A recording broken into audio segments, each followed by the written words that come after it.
welcome to The Profile. I'm Gary Dunn, and in the hot seat tonight, or the comfy chair, is it comfy, Comfy Pete? chair. Is Mr. Peter Nell. Hey, Gary. Yeah, good, thanks, Peter. Yourself? I'm very well. Thanks for coming in, Can't giving us complain your time.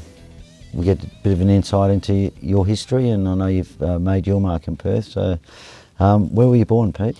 I was actually born in Burma, Yep. now Myanmar. Yeah. Long time ago, 1941. Wow. But I spent most of my early life in India Yep. because in 1941 the Japanese were invading Burma. Mm. My father worked with the British government. He was the head of, he was actually superintendent of Government House for the last governor of Burma. Yep. And my mother and I and my elder brother were evacuated to India, Wow. which was still part of the Raj. Mm. So I spent the first 5 years or so of my life in India. And then we went, eventually after the war, we went back to Burma. Mm. And Burma got independence, of course, eventually, and anybody connected with the British were told to bugger off and don't take anything with you. Yes. So my father dumped us all in Singapore and came looking, and he could have gone to Port of Spain and Trinidad with the governor, and I don't know why he didn't, because we ended up here, which was great for us as kids, Yeah. but not good for my mother, because she suddenly had to work. And we came from a situation over there of having 7 servants, and Yeah. and here there was no servants, No. and she was pregnant, and Wow. my younger sister was born here. Wow. Same date as Prince Charles. Wow. Yeah, 14th of November. It was a different world then, wasn't it? Different world. Yeah. So, what instruments do you play? Bit of rhythm guitar, not very well, and pretended to play trumpet occasionally, and that was it. And I'm basically a singer. Yeah, you made your mark as a singer. So, what was the turning point in your life, the light bulb moment that you decided this is what I was going to do? How did that... There was always music in my family. My father was a pianist and played drums. Wow. And we always had music in the house. We had my auntie, Mrs. Carroll, used to come. She was actually a concert pianist. Yeah.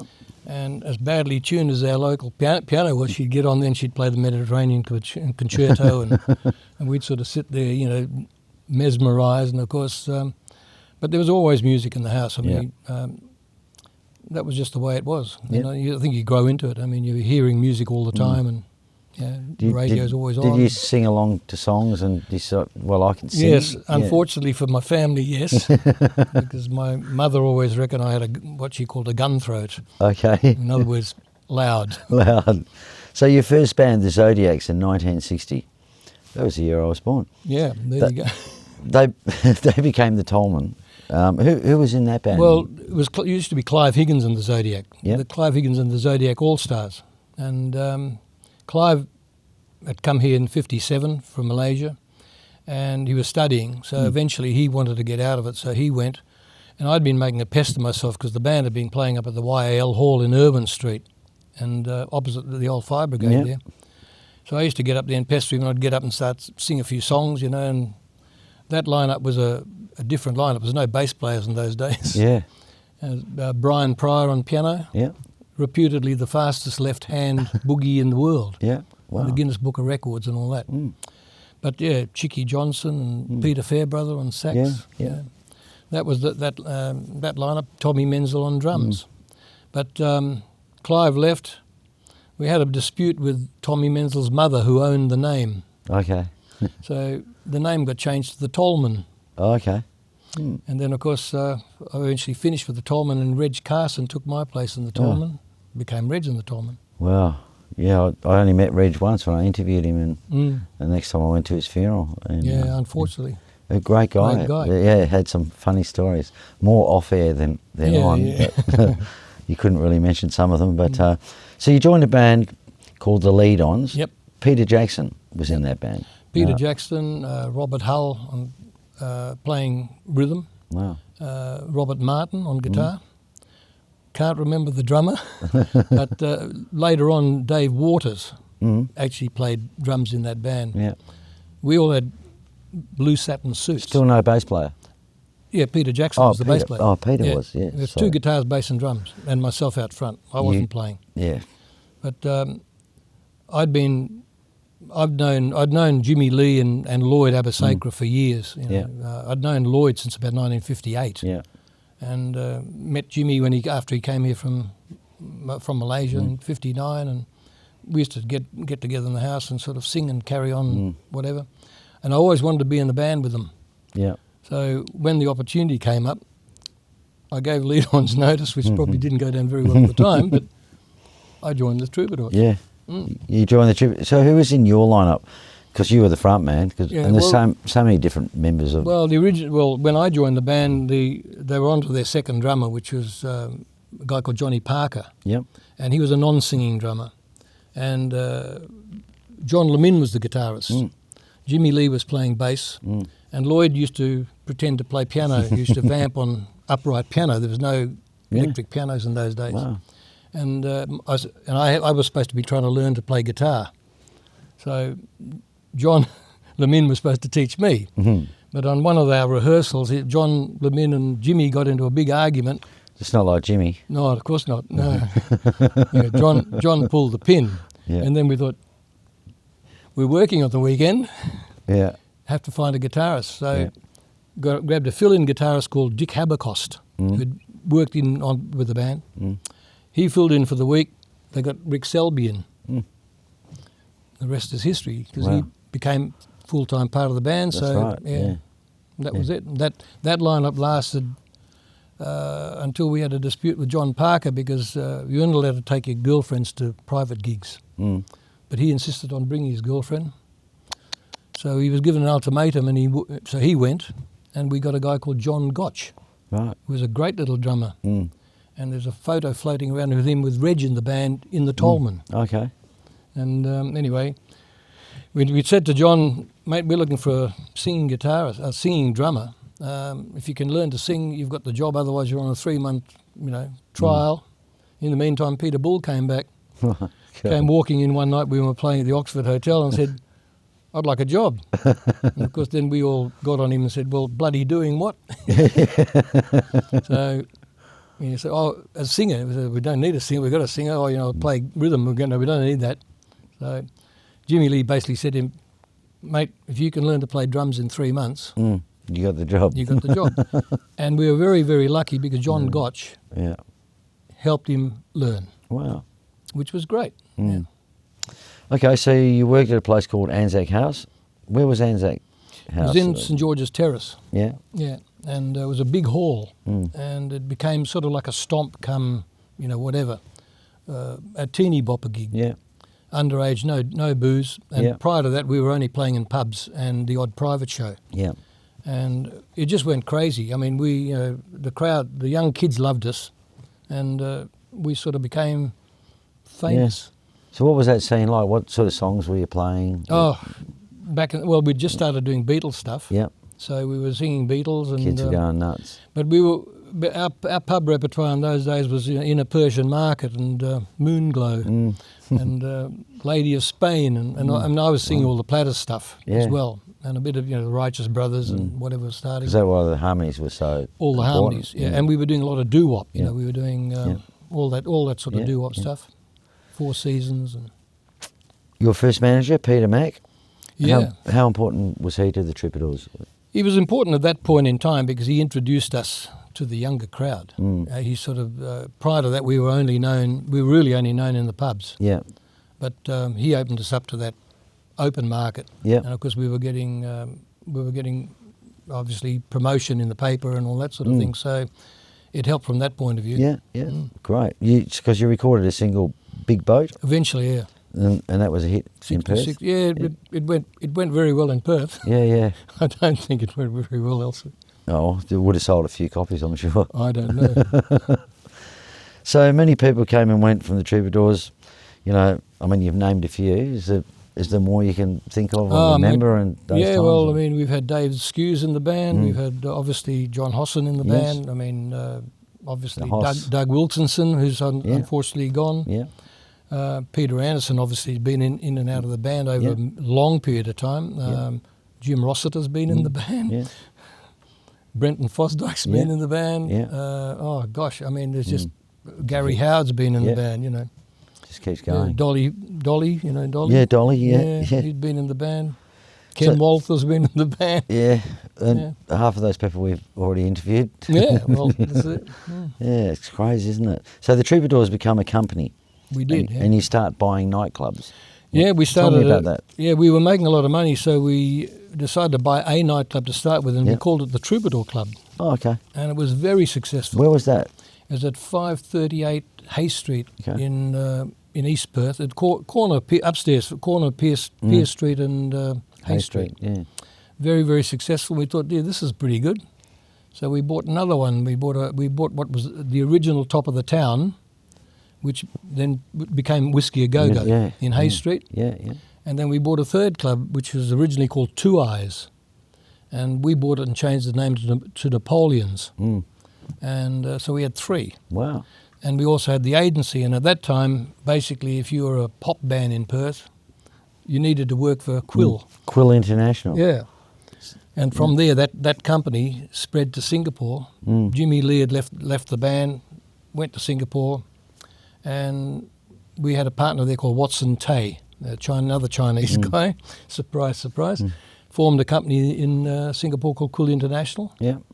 Became the biggest entertainment agency in Southeast Asia. Wow. Went everywhere. Wow. Had a few interesting things, particularly in Manila, because Manila was like the Wild West in those days. Yes. I got the arse end, if you like, of Jimmy, because Focus Promotions. Of course. And when we came on the scene in the 80s, and I just remember him banging tables with his hand and yelling and Nothing screaming at everyone. He's an interesting character. So you meet Brian Davidson in 1969, and you put a band together called Bread. We did. Who else was in that band, and where did you work, Peter? Well, the guitarist was supposed to be a guy called John Green, who had come out of a band called The Clan. Yep. And it was a guy called Brian Parkinson, who was playing bass, and Wendell Parnell on drums. Wendell was 17. Wow. He wasn't allowed to go anywhere. And I didn't hear Wendell when he was old. Yeah, well, I'm 10 years older than Wendell, and I had to go and approach his family because he was leaving Perth, Yeah. And it was only because he's from Burma, I'm from Burma. Yeah. Parents said, oh, yeah, Peter's a nice boy, he'll look after our little fella. Yeah. So we took him up to Kalgoorlie. Did you look after him? As much as I could. A bit difficult. Yeah, but we had a great time up there. We were playing at the Albion Hotel. Yeah. And for a guy called Andy Rosati in Boulder. Well, you got a great memory, man. Yeah. It was great days. I tell you what, we thought we were making money again. We were making $70 a week each. Well, in those days, that was pretty good. 4 gigs a week. And everything found. Accommodation, but it's an old hotel. Yeah. Yeah. So the nightclub in Kalgoorlie? Well, I got bored after being up there for a couple of months, and I started looking around, and I ran into a guy called Don Hiles, who we knew. And he owned Cremorne Car Sales and Westland Autos. He had plenty of money, and he liked me. Westland Autos is still going. Yeah. Regent Motors own it. We're just putting some solar on their roof. Well, there you go. It's crazy. Yeah. Ka-ching. Ching. Infinite energy, ladies and gentlemen, if you need solar. So. Yeah. So anyway, we went looking around the place for premises, and we actually came across fantastic premises, which used to be the old bowling alley in Kalgoorlie, but unfortunately it was owned by Tom Wardle in those days, and they wouldn't release it. They had a lease on it, but they were never going to do anything with it, but they wouldn't let us have it. So that fell by the wayside, and I eventually ran into a guy called Harry Rinaldi. Yeah. And he owned the premises where Sylvester's eventually became famous. Sylvester's. It was at one stage the longest running nightclub with the same name in Australia. I think we played there at some time. Yeah. Yeah. Well, Brian, who's very handy, as you probably know, he can do anything. Yes. Well, Brian and Wendell, and I didn't do a lot, but I was the one that had all the licensing expertise from the clubs in Perth. So we made application in Perth because there was an illegal nightclub up there run by the police. Yeah, that's right. Paddy's Parlour. Yes. So anyway, we got all the approval through, and then opened up, and of course they tried to shut us down, but they couldn't. Yeah. So So you're a bit of competition in town. Eh? You're a bit of competition in town. Well, we eventually ended up putting them out of business because they couldn't. We had a club with entertainment, and they didn't. Yes, exactly right. So you had some problems back in Perth at that time with the company. So yeah, well, Lloyd had been left in charge of the company here, unfortunately, and he couldn't control the other partners in the company, and the company was going into debt, and they asked me to come back to Perth, and then I said no, and then they twisted my arm, and eventually I had to come back because I was a director of Quill anyway, and came back, and it was not salvageable. Yeah. So we went into liquidation. And then that was that. So I needed something to do. Brand new start. You joined the Statesman, and Pecco was your roadie. Eventually, yes, he was. Wow, it's amazing. And we went on the road. We did one trip. We did one trip to Adelaide, to the Old Line Hotel, and came back. And the drummer, who was Ken Jackson, decided to stay with the radio situation, and Pecco became the drummer. Wow. And we went back on the road, and then we took John Spadanuda on as the at the roadie. Unreal. Travelled around Australia for the next 4 or 5 years. Wow, amazing story. So obviously you move east, the Ivan Damon circuit, we were which killing was the it. biggest thing then. Yeah, we were killing them everywhere. It was just amazing. It was fantastic. Yeah. Paid holiday. Yes. It really was. Lots of good fun and times, I'm sure. So you started another company called Concerts West? Yeah, well, in 76, early 76, I developed a thing on my throat, which turned out to be a benign tumour, but a tumour. I had it removed. And, of course, the band, I moved out of the band, and Reg took my place in the band. Wow. Put them back on the road. But the band continued to pay me because I was getting a lot of extra money from the band when I was managing them on the road. Yeah. $12 a week. Fantastic. There you were killing the pig. But that band, it was a really good band. We were set up as a business, so we used to take month holidays every year. Yeah. We'd get paid 6 weeks' pay for the 4 wees, including the roadie. Yeah. He thought it was good. Anyway, so the band supported me for 3 months after I left the band. But I started looking for something else to do. I couldn't talk much for the first whatever, so I managed to go down. I found out that the Bustle Hotel was looking for entertainment at the time. I went down there and approached the people, and basically they knocked me back. So I went to the Burleigh Hotel and spoke to Ivan Damon and said, Ivan, you got any spare bands floating around? And I spoke to the people who owned it, which were the Thomases there. They were from Collie, and put a band in there as a residency, and just basically closed the Bustle down for a while. Yeah. So, but I knew that the Burleigh wasn't going to last because the owners thought they could do it themselves. Yeah. Which they always do. Yeah. So I went back and reapproached the Bustle and spoke to the Morrises who were managing it, and they sort of said, "Oh yeah, okay, fine." So I signed a contract with them, and moved everything over to the Bustle. Yeah. So, and that was going gangbusters. And one day Trevor Bursland turned up, and he said, because Trevor was doing all the blues acts and doing Kairum Up and blah, blah, blah. And he turned up one day and said, mate, you're doing this thing at the Bustle, but you're not doing anything on a Wednesday night. So can I put the Elks in there or whatever? And I said, yeah, no dramas. And he said, well, what's the deal? And I said, well, what do you mean, what's the deal? And he said, well, how much do you want? And, what sort of a split can we do? We're going to do the door. And I said, okay, well, I'll organise the accommodation all there for the pub and do the door, and you do the promotion, and we do a 60-40 split. Yeah. And he said, oh, God, that's a bit much. And I said, no, you get the 60, I get the 40. I said, you're doing all the work. So that's how we started Concerts West. Yeah, because I remember going down the Bustle probably 1980 for the first time. Yeah. With some bands. Des Jones, I think, was. Yeah, because they put a disco thing in there, and then they went back to the bands. 1980, I made the mistake of rejoining the Troupadores. Well, that was the time I think our lead singer was throwing TVs into the pool. Right. So anyway, another story. So 1980, you get back into the Troupadores. Yeah, we did The Way We Were. Yeah. It was a project put together by Bob Mard, I think Roland Ott, who was involved in that. That was at Pinocchio's, wasn't it? At Pinocchio's, 21st of April. And big deal. The Troupadores, obviously Jimmy had just come back from Malaysia. Lloyd was here. Lloyd was working for me with Concerts West.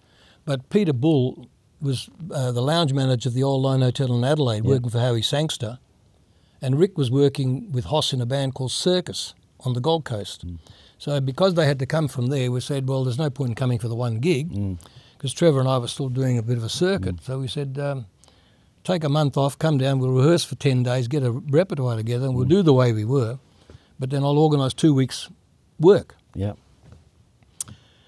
So we made 18 thousand bucks. Wow. Which was A lot of money in 1980. And it was, and that was, we decided that this is good fun. Yeah, it was a well, great here ego we go trip. again. Great ego trip for a bunch of 40-year-olds. Yes, here we go again. Yeah. I just want to go back to Concerts West. Who did you tour? Everybody. Yeah. We toured everybody, including the Reels. Yeah. Norman Gunston. We toured Skyhooks, Mondo Rock, All 55, Cold Chisel. I don't know. Think of it. Aussie Crawl. Was that a lucrative?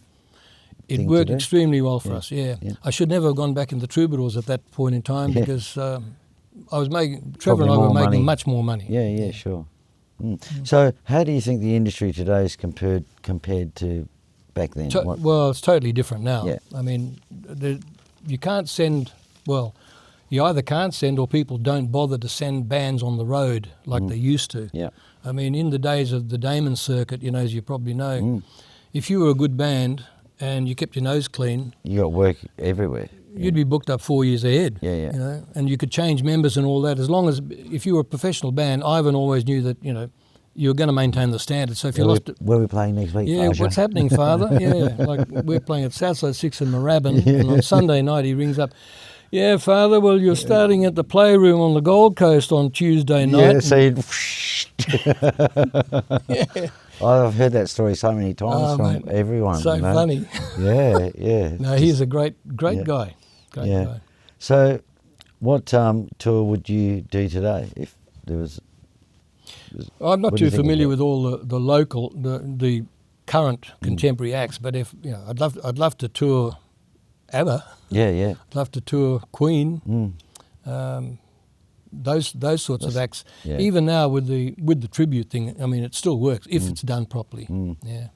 So what? Yeah. So what is your thoughts on the latest craze of tribute shows and acts? And I mean, If they're good, they can be really good. If they're average or they're ordinary, forget about it. It's just not worth the drama. my producer loves tribute shows. So I believe. Yeah, Yes. so I believe. Yeah. Now you've got to have a good show. I agree. I've taken a few shows to Asia, and But because the troubadours and bands of those eras, you entertained. you have to entertain. Yeah. But you've got to sound good. But Yes. you've got to look good, but you've got to sound good as well to a degree. So what would is there some stories from all of those bands and touring that? Have you got any stories you can tell us on camera? Or Yeah, there's a few. I mean, Norman Gunston's a good one because we toured, and Sue was part of that tour. We flew her up. Sue Block. Yeah, Sue Block was part of that tour. And Gary McDonald, who's Norman Gunston's a fabulous guy, but nervous. He's a very nervous guy. And everything that he does on stage looks so spontaneous, but every word is scripted. And he sits down during the break. The show's in 2 parts, and he'll sit down in the break, and he just concentrates on his script for the second part of the show. Yep.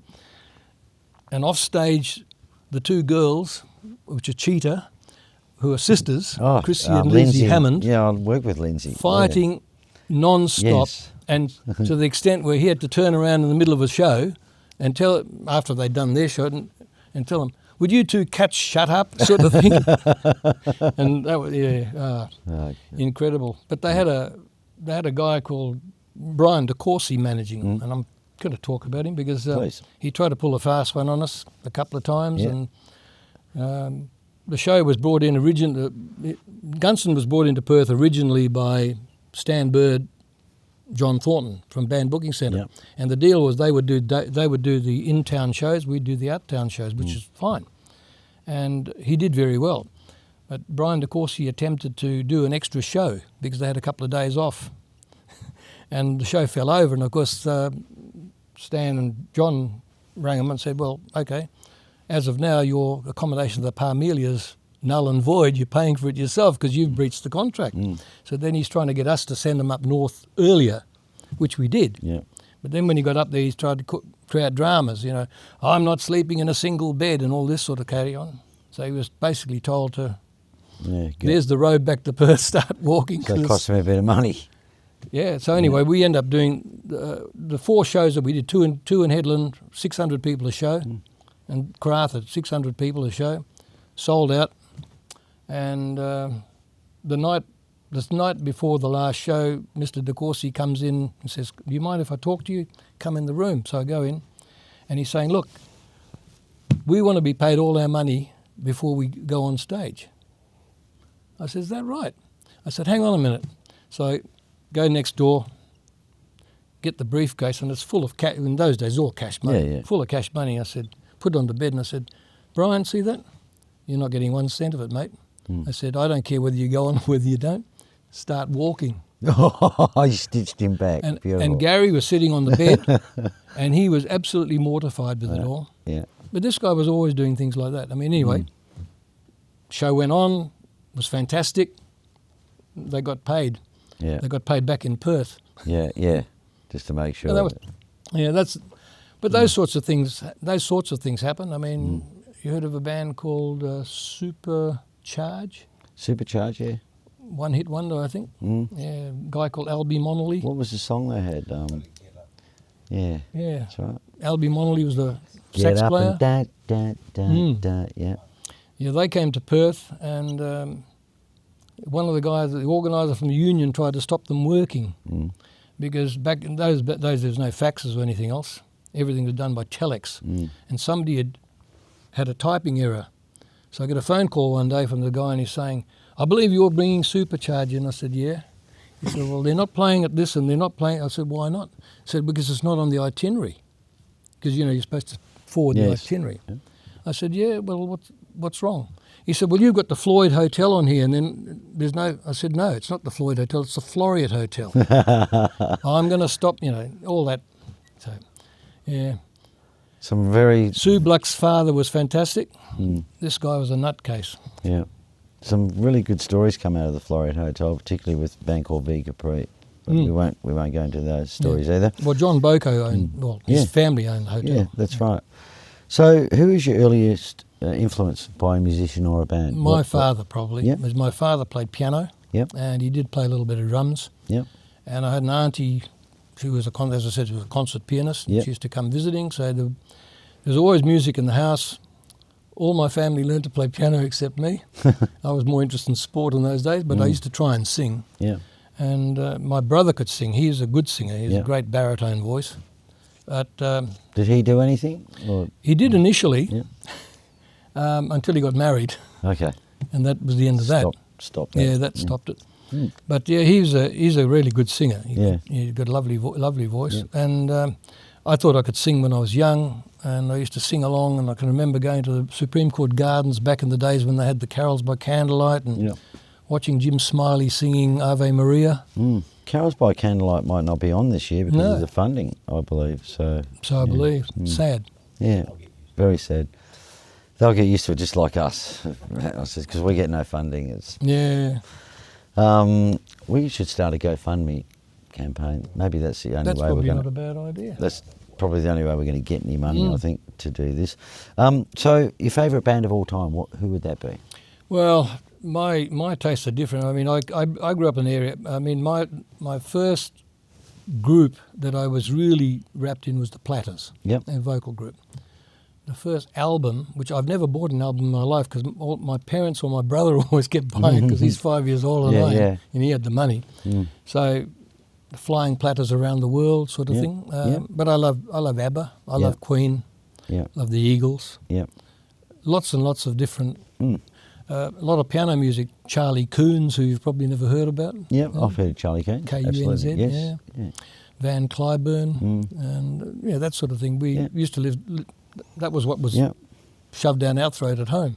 So if you were stranded on a deserted island, you could only take one album with you, one album only. What would that album be? Nowadays I'd probably take Queen. And ABBA. You're only allowed one, Peter. Oh, it would have to be Queen, I think. Okay, no worries. Your favourite TV show growing up? What would that have been? Not so much growing up, because, I mean, we used to, TV only started in 1959, but probably, the early ones were Leave It to Beaver, later on Bewitched. Leave It to Beaver, yeah, Bewitched. Those sorts of things. Yeah. Yeah. Wish I could just do that Yeah. and get home. Okay, do you have any unfulfilled ambitions? Is there something that you wanted to do that you haven't done? Or Yeah, I wouldn't mind living to 100. Okay. I'm getting there. Yeah. I'm getting there. No, well, that's still a big goer. So, do you collect anything, Peter? Not a thing. Nothing. I used to collect a few coins. I haven't done that for years and years and years. Kids, grandkids? I've got 6 sons and 4 grandsons. Wow. All boys? All boys. Wow. I've got the only boys on all sides of the family, Whoa. bar one adopted son. My brother's got an adopted son, Yep. but he's got 2 daughters.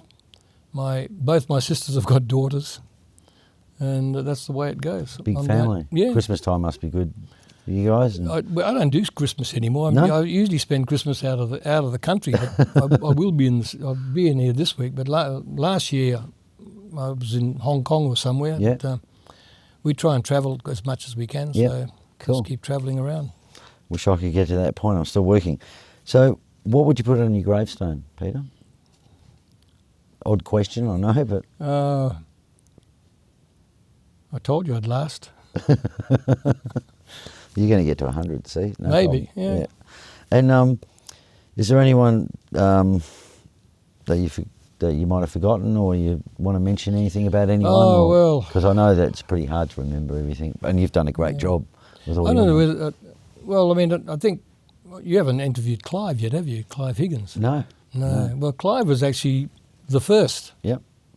I mean, he was Clive Higgins and Zodiacs. You had Les Dixon on. Yeah. Yeah. Well. No, we haven't had Les either. Well, Les was in the Zodiacs also. Yeah. Write them down. I went to school with Les, Okay. and he actually did a performance in the school hall, and everybody went because he was doing all the All the good Elvis sort of stuff. Hmm. So, Peter, is there something that you'd like to share with us that we don't know? No one knows about you.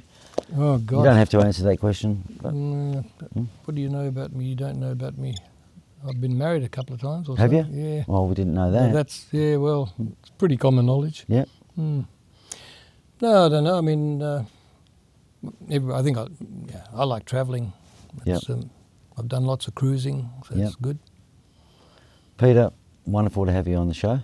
Thank you for having me. You've filled in a few dots along the way, and we've been collecting all these dots with all sorts of different people, and with the Troupadores in particular. So, thank you very much for Not a problem. giving us an insight into your history and your journey.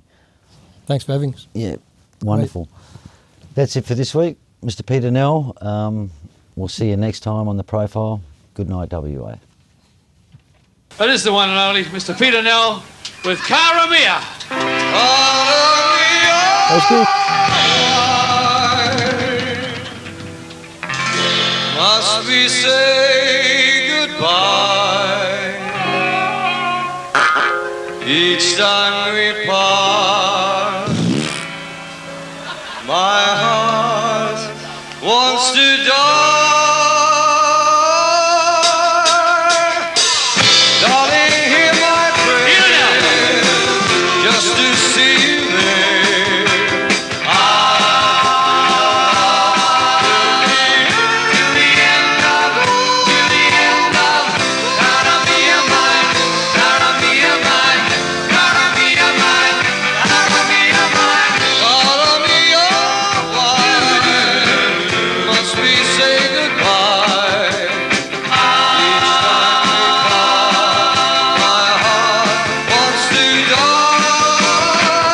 Darling, hear my prayer, just to see you there.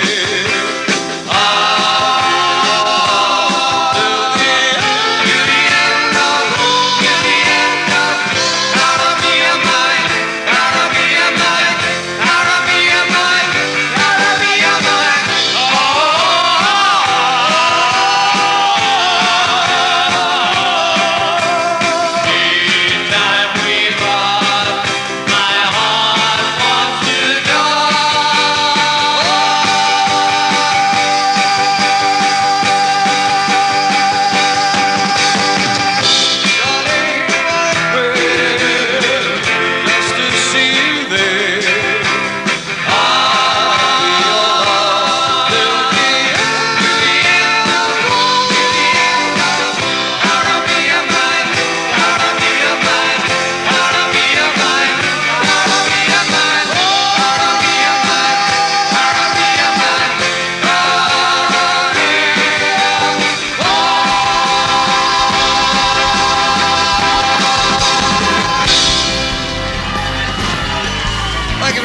we'd like to do an old song for you from...